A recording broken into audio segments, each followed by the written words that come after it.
This happened to me when I was 21. It was July of 2016, and I was 3 hours outside the city on a stretch of highway that runs between cornfields and a line of diesel trucks with the sky the color of old metal. I had been on a road trip with friends, but my car overheated early in the morning, and they kept going because they had reservations and lives to return to. I waved them off at a rest stop, both of us thinking we would meet later. By dusk, there was no cell signal, and my wallet had slipped between the seat cushions. I walked to the edge of the road and I stuck out my thumb because I had no choice. The first car to stop was a faded pickup with a cracked windshield and a man in his 40s leaning on the wheel. He said he could give me a lift to the next town.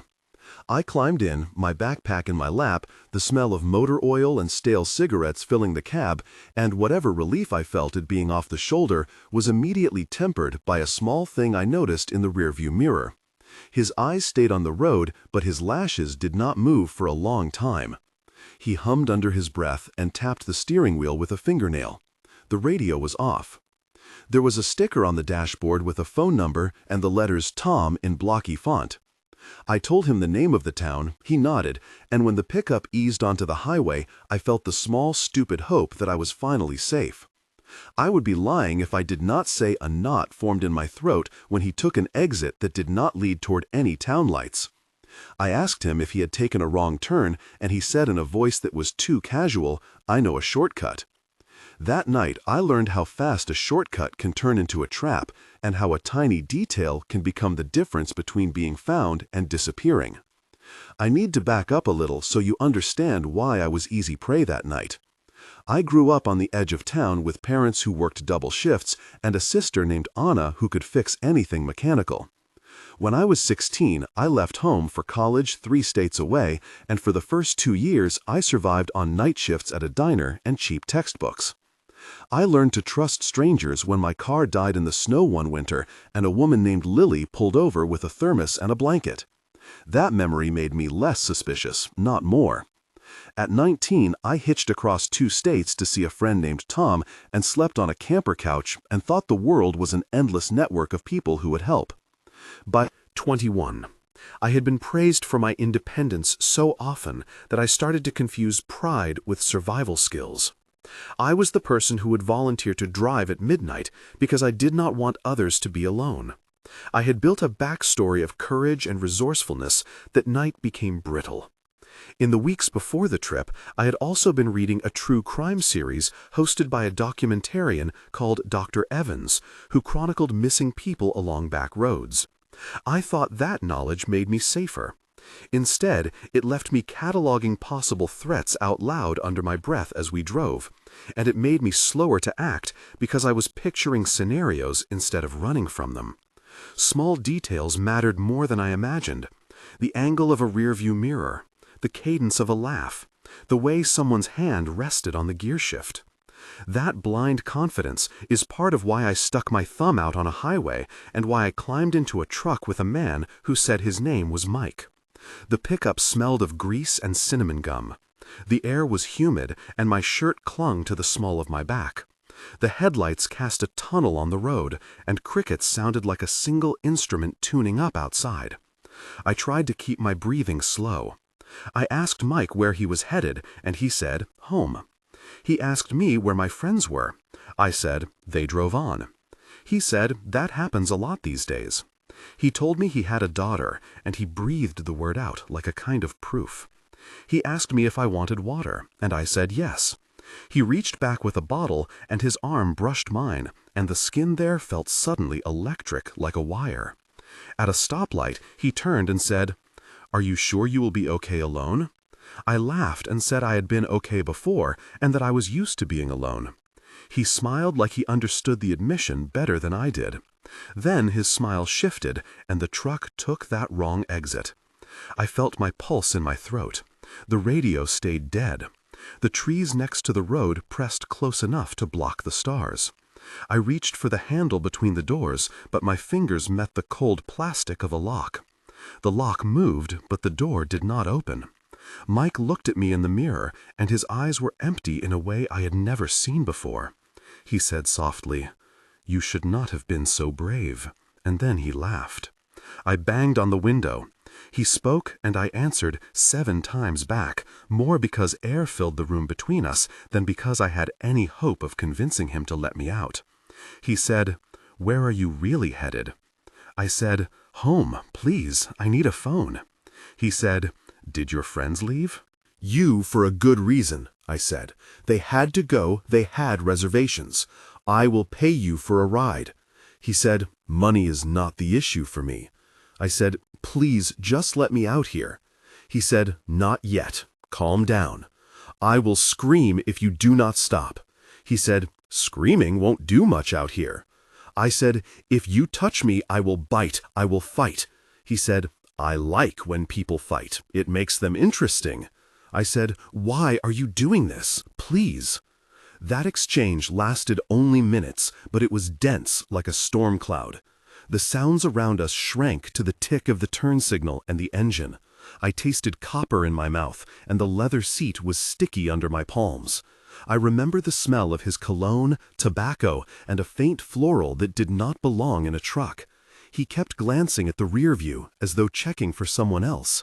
His foot tapped the brake with an impatience that suggested he was counting something I could not see. At one point I heard a distant engine, and for a second a burst of hope flared. I banged the window again and shouted, "Are you crazy? That is a highway. There are people we can flag down now." He laughed and said, "You would not want to bother a trucker at 2 in the morning, would you?" His voice was fake friendly, and that is when I realized the truck was not a vehicle, it was a cage, and his humor was a kind of key. Moment of tension 1. I lunged for the door again, and the lock clicked into place harder than before. He reached over and turned the key, and the cab filled with the smell of old sweat. My hands were slick and shaking. Outside, a pair of headlights passed at distance and dissolved into black. I grabbed my bag and felt the zipper snag like fate. He said, "Calm down," and his hand came down on the dashboard like a judge slamming a gavel. He told me to sit and said, "You will be fine," and his spine was a pivot I could not move. The engine rumbled and we rolled into trees. My throat closed until I could not make a sound. I pressed my forehead to the window and the glass was cool and distant. I thought about Anna and Lily and Tom and how small they looked when placed against this metal. Fear made my mouth dry and my vision tunneled. I did not know then that one small error he would make, an instinct he could not suppress, would be the reason I walked out alive. The way I got out was half accident and half desperate improvisation. At a curve, his hand left the wheel to adjust the radio knob, which was not on it. It was just his habit of turning, as if he reached and his whole body leaned. I slid my backpack toward the center console and found a little pocket where I kept the spare change, the tiny Swiss Army knife I had carried for years, folded into dented metal. It was dull and not sharp, but it opened. My pulse was a drum in my ears. I fumbled at the lock with hands that did not want to be coordinated. The lock resistance gave way, and the door popped. For a heartbeat, we both stared at the gap and at the wash of moonlight that showed a line of trees and a ditch that looked shallow enough to hide, but deep enough to slow a car. I did the only thing that felt possible. I yanked the door open, pitched myself out, and rolled down the embankment into wet grass that smelled like rot and wild mint. I felt the ground grab my palms and the cold bite of wet earth through my jeans. He shouted, "My truck! My truck!" And in that sound I heard anger like a wave. I ran without looking back, and I ran until my legs burned, and the slosh of my shoes sounded like someone else following. I remember thinking, if I do not reach a light soon, I will dissolve into stories of missing people I had watched on television, and nothing will find me. Moment of tension, too. The ditch turned into a wooded patch, and my boots caught on roots as the underbrush closed around me. I heard him shout once, and then the truck door slam. The thud echoed like a drum in my chest. Every twig seemed to become a microphone amplifying danger. My fingers scraped bark, and my palms left prints that looked like warnings. I wanted to call for help, but there was no signal, and my voice was no bigger than a bird. I kept moving by memory of the highway, which was a pale line beyond the trees. The sky above was a bruise where the stars tried to be visible. My lungs burned. A branch snapped to my left like a gunshot, and my skin crawled. I crouched behind a stump and listened while the truck idled, and the sound of his steps came closer and then farther in an irregular rhythm that mocked me. I held my breath until the air felt like a borrowed thing. When the footsteps faded, I began to crawl forward again, because waiting felt like consenting to whatever plan he had kept folded like a map in his mind. I got lucky in a way that did not feel like luck until later. A long-haul trucker named Roberto, who had a cab full of coffee cans and a CB radio selling tales of the road, idled at the next exit because his rig had a mechanical problem. He saw me because I was a shape in the grass and because he had been awake too many hours, and his sympathy was large and real. He rolled his window down and said, "Hey, you okay? Are you lost?" I looked like a drowned animal, and I remember saying, "I climbed out of a truck," and he said, "Climb in now," and I did. He smelled like instant coffee and diesel, and the cab was warm, and his wife Mary had sent him a sandwich in a cooler with a note that said, "Be careful." Roberto turned on the radio and said, "Tune to the channel. Are there any units near mile marker 123? And a voice named Officer Patel answered from a dispatch who said, "We have one available." I sat there shaking and told Roberto my name, and he called Anna for me with the charger, and he did not ask for my story until I had a cigarette in me, and the tremor in my hand subsided enough to make sentences. Roberto told me later he had seen things on roads like me more times than he would count, and that every time it was the same small choice a person makes, to continue or to signal. He handed me the phone, and Anna said, "Where are you? Stay put." And I said, "I am in a truck." And she cried and said, "I am on my way." And she meant it. I went to the police station and I told everything. The deputy at the front desk was a woman named Sarah, who offered me water and a plastic chair and a blanket and a face of professional softness that made me feel allowed to breathe. I filed a report, and later Dr. Evans reached out through a producer after reading a short piece in a local paper. The investigation traced the truck with the Tom sticker to a man named Mike, who had a record for harassing women years earlier, and who turned out to have a string of complaints filed in neighboring counties. They found his pickup abandoned near a bayou 3 days later, and inside a set of boot prints that did not match his because he had taken them off and wrapped them in plastic the wrong way. A forensic analyst named Jenna took swabs and told me later that the DNA matched a man in a long list of minor offenders. He had been stopped before, but never charged until now. The case moved slowly, and then it moved fast after a program mentioned his face and a witness named Carlos came forward with video from a gas station where Mike had been 2 nights before. The narrative of the internet did to him what his own habits had not: the scrutiny of cameras and the weight of records. He was arrested weeks after my escape, and he was charged with unlawful confinement and a string of other offenses that painted him as more predatory than I had seen in his truck that night. That institutional intervention was messy and public and necessary. The police asked questions I could not answer, like exactly which exit and how long, and I could not, because terror compresses time and stretches memory. Still, the officers did what they could, and Officer Patel wrote a statement that would later be a small scaffold in the legal process. I did not stop thinking about survival after that night. For months, I replayed everything minute by minute, which is a slow torture and a form of education.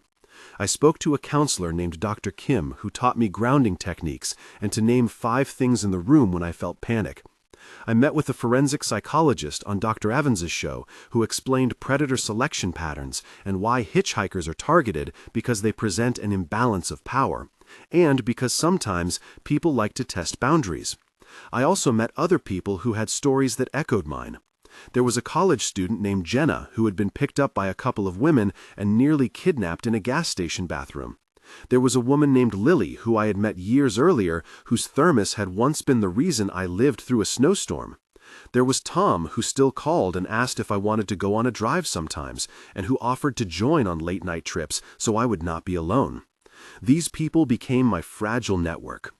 I learned tangible rules, like always sharing my live location, never accepting a ride to a place with no lights, carrying a charger and a backup battery, and learning to make my reactions quick and concrete. Moment of tension 3. 3 weeks after the arrest, I was leaving a grocery store and a car slowed in the parking lot, and a man inside asked if I needed help with directions. I felt the old reflex climb into my throat like an old friend, and I almost answered.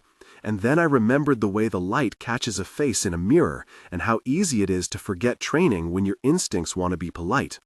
I said, "No thank you, I am fine," and I walked faster, and my breathing flared, but I kept it steady like a metronome. The man rolled his window up, and the engine idled, and I watched his head tilt like a bird listening, and I felt a small electric proof that the world still offers choices. That parking lot encounter lasted 30 seconds, and the danger was small, but it landed in my chest like a stone. It taught me that recovery is not a straight line, it is a series of small refusals that add up to safety. At about the point when the narrative started turning into paperwork and therapy and the media reached out, I paused. And I want to ask you something, because this is not just my story, it is a conversation. If you were in my place, what would you do in a moment like that? Take a breath with me for a second. I know how paralyzing it feels to try and answer while your heart is flipping, but try anyway. Write in the comments, what is the riskiest thing you have done on the road? Start your comment with I so people can search and see patterns. If you have a tip that saved you, or an interaction with a truck driver or a cop that changed the outcome, share it here. Your experience might be the exact set of eyes someone else needs in a split second. When you write, be specific if you can. Names of places help, like mile marker or rest stop names, because the details matter. I read every story, and my community has used these comments to warn people about certain stretches of road and to recommend particular highways to avoid at night. Your comment could directly help someone who is watching this now and feels alone. Thank you for being brave enough to share. And now, stay with me for what happened next and what I learned. After the comments and the calls and the slow bruising of public attention, life rearranged itself into a new normal that was smaller in some ways and more careful in others. I stopped accepting rides without asking for details. I began to carry a battery charger and a paper map in my glove box. I told Anna and my friend Mike, no, not that Mike from the truck, I mean my childhood friend Mike, who fixes engines, to always know where I was and to call if a minute passed with no check-in. I started a habit of taking a photo of the license plate of any vehicle that stopped for me now, and sending it to a group chat that included Anna, Tom, Lily, and Carlos. These people became part of a living safety net. I learned to read hands, and not just faces, the way someone grips the wheel, the way they turn their head, like a small index of their intentions. I also learned to be kinder to myself, because survival is not a simple moral equation. After the trial, where Mike pled guilty to 2 counts, the community reaction was complicated. Some people praised my report, others questioned why I had been hitchhiking at all. The defender of the defendant said bad choices had led to gray areas and that the law does not always fit clean narratives. But Officer Patel wrote to me that my testimony had been crucial and that the presence of Roberto as a witness had made a real difference. In small, practical terms, the court ordered community service and a ban from certain counties. In the larger terms, the case entered a chorus of stories that Dr. Evans used to craft a segment on predator patterns and how random details, like a sticker on a dashboard, can be part of. Investigative traces. 1 month after the event, I was still waking at odd hours, but Anna had moved in for a week and she slept on the couch and she made me meals and told stories until I laughed. She called me every night to check in, and she printed a paper map and circled routes in bright marker. She also went with me to the police station and sat with me during interviews, and she sat with me when I felt my hands tremble. 3 months later, I was attending a support group for people who had survived roadside violence, and I met a woman named Jenna, who became a friend, who shared practical tips on routes, and who now reminds me to take a photo of a license plate without making it sound like a ritual. 6 months after the arrest, I visited a counselor less frequently, and I started volunteering at a community safety program that teaches young people how to travel alone and what resources to call. Roberto visited, and we drank bad coffee at a diner, and he passed me a thermos with the same note, "Be careful." And he said with a smile that he did what any trucker who has seen too much of the road would do. He stopped. The legal outcome was imperfect but real, and the personal outcome was a slow reclaiming of routine. I still travel and I still get in cars, but now those actions are layered with small rituals that feel like armor. I check the plate before stepping in. I text my location with a single word, leaving, so people do not need the rest of the story. I carry a tiny knife that is legal and used mostly to cut fruit and rope, but which gives my hands the confidence to act. I listen to the cadence of a driver's speech, and I notice the little skips that happened in Mike's voice that night, the way he laughed and then immediately watched the road. I also allow myself to be helped.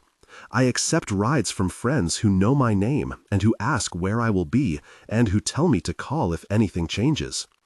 That balance between vigilance and community is how I relearned trust. If you take away one thing from this, it is this: carry power and options, not bravado. Map your exits. Keep a charged battery. Learn to spot the quiet things that feel off and trust them. Thank you for listening. If this video helped you in any way, please subscribe for more stories and practical analysis of encounters on the road. Every new subscriber grows a community that shares warnings and support, and that community has helped get people to safety before.